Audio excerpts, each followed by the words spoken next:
New combination lock installed in Khalifa City A, villa number 23.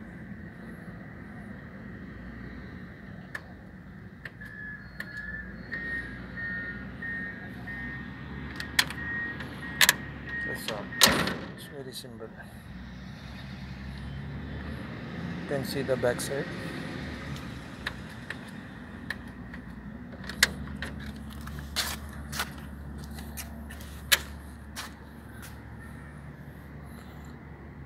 And see the hold function.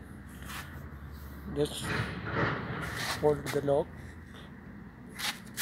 move the switch, it's locked. Okay, if you want to release, hold the handle, release the switch. That's all. Thank you for watching.